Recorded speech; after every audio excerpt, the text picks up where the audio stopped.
Beberapa hari yang lalu viral di media sosial tentang tagar kabur saja dulu. Nah, ini sangat menarik sekali teman-teman. Entah apa yang menjadi alasannya, yang jelas para anak muda ya Indonesia mengajak atau menyerukan kepada anak-anak muda yang lainnya untuk kabur dari negara Indonesia. Ya, bukan kabur untuk membawa dana haji. Maksudnya begini mungkin ya, bahwa mereka mungkin sudah merasa muak atau merasa kesulitan mencari pekerjaan di Indonesia, atau bahkan mungkin mereka apa namanya sudah muak dengan pemerintah yang ada di Indonesia, sehingga mereka menginisiasi anak muda yang lain ya untuk kabur dari negara Indonesia untuk mencari kehidupan yang lebih layak di negara lain ya. Hal ini dirasa wajar ya, karena saya melihat beberapa data juga memang, saya melihat di sebuah artikel bahwa sekian ratus ribu anak Indonesia yang sudah berpindah ke warga negaraan ya.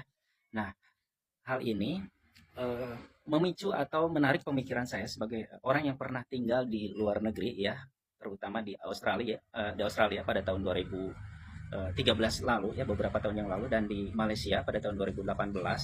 Saya melihat bahwa memang di luar negeri sana itu ya, eh, ketika kita mencari pekerjaan atau melamar kerja itu tidak sesulit dan serumit yang ada di Indonesia ya.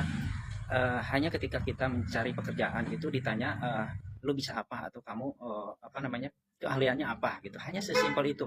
Tidak ditanya berapa usia, kemudian ada batasan usia, kemudian ijazahnya apa, pengalaman kerjanya apa, kemudian apa namanya sudah pernah bekerja di mana, tinggi badan berapa. Nah itu apa namanya hal-hal yang seperti itu tidak ditanyakan, tidak seperti di negara kita ya gitu, sehingga mungkin hal ini apa namanya berakibat pada kesulitan anak-anak muda kita untuk mencari sebuah pekerjaan, karena ketika anak baru lulus sekolah atau fresh graduate, mereka mencari pekerjaan kemudian ditanya latar belakang apa namanya pengalaman kerja, yang jelas mereka tidak punya pengalaman kerja yang mapan, atau tidak punya pengalaman kerja sekalipun, karena mungkin baru keluar dari sekolah. Nah, hemat saya di tagar ini tuh memang apa namanya sah-sah saja sih, sah-sah saja ketika anak muda ingin mencari kehidupan yang lebih layak di sana, karena ketika kerja di Australia, saya pernah apa namanya ngobrol atau berbincang langsung dengan warga negara Indonesia yang kerja di sana.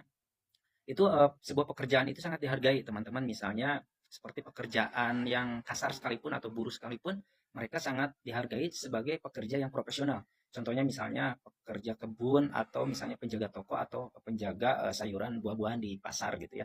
Jadi di sana itu dibayar per jam. Dalam satu hari misalnya mereka kerja dari jam 6 sampai jam 12 siang, itu dihitung per jam berapa gitu kan. Sisa waktu mereka mereka bisa kerja lagi di tempat yang lain, sehingga nanti pekerjaannya bisa bertambah, dan penghasilan mereka itu bisa setara dengan penghasilan-penghasilan para sarjana atau lulusan sarjana bahkan gitu. Karena itu karena sangat dihargai sekali. Seperti